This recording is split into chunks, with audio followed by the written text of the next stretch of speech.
Hi friends, welcome to Ami and Bommi kitchens. நேற்று night வந்து dinner துவையலும் தோசையும் தாங்க எங்கள் வீட்டில்.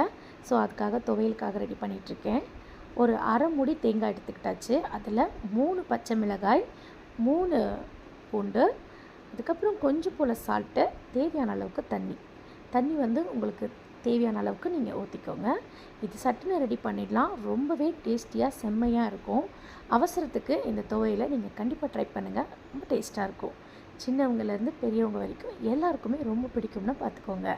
இப்போ துவையலை வந்து ரெடி பண்ணிகிட்ருக்கேன். துவையல் வந்து ஒரு வழியாக அடித்து எடுத்தாச்சு.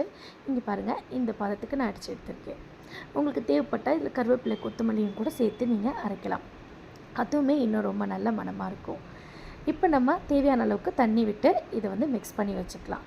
ரொம்ப தண்ணியாக வேணும்னாலும் நீங்கள் யூஸ் பண்ணிக்கலாம். இல்லை திக்காக சாப்பிடணும் அப்படின்னு நினச்சிங்கனாலும் இது நீங்கள் அப்படியே ரெடி பண்ணிக்கலாம், உங்களுக்கு பிடிச்ச மாதிரி.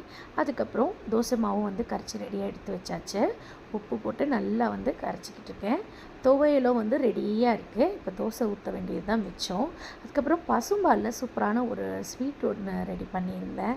அது வந்து பொம்மிக்குட்டிக்கு ரொம்பவே பிடிக்கும்.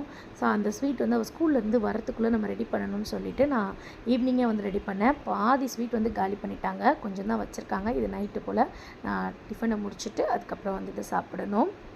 இங்கே பாருங்கள், தோசையுமே வந்து ஊற்றியாச்சு. நைஸ் தோசை வந்துட்டு ஃபஸ்ட்டு கேட்டாங்க. லைனாக நைஸ் தோசையாக போய்கிட்டே இருந்துச்சு. அதுக்கப்புறம் நைஸ் தோசையை விட்டுட்டு அதுக்கப்புறம் கல் தோசை வேணும் அப்படின்னு கேட்க ஆரம்பித்தாங்க. அதுக்கப்புறம் கல் தோசையும் போட ஸ்டார்ட் பண்ணேன். கிச்சனில் வந்து நின்று வேலை பார்க்குறதே அது ஒரு தனி ஒரு சந்தோஷம் தாங்க. ஒரு சைடில் வந்துட்டு கொஞ்சம் டென்ஷனாக இருக்கும். என்னடா இது அப்படின்னு இம்சை மாதிரி தெரியும். ஆனால் அந்த ஃபீல் வந்து ரொம்ப பெட்டராகவே இருக்கும். நிறைய லேடிஸ் வந்து மனசுக்குள்ளேயே வச்சுருப்பாங்க, வெளியில் சொல்ல மாட்டாங்க. என்னடா வேலை பளு அதிகமாக இருக்குன்றத அதிகமாக வெளியே சொல்லுவாங்க. ஆனால் அந்த ஃபீல் பண்ணி ரொம்ப சந்தோஷத்தோடு குக் பண்ணுறத வந்து நிறைய பேர் வந்து வெளியே சொல்ல மாட்டாங்க. பாராட்டுறதுமே வந்துட்டு அந்த மாதிரி தானே பண்ணுறாங்க ஜென்ஸு. சாப்பிட்டுட்டு அதுக்கப்புறம் நல்லாயிருக்கு அப்படின்றத வாய் நிறைய சொல்லாமல் அப்படியே கம்முன்னு போயிடுறாங்கல்ல, அந்த மாதிரி தான் இதுவுமே சொல்லலாம்.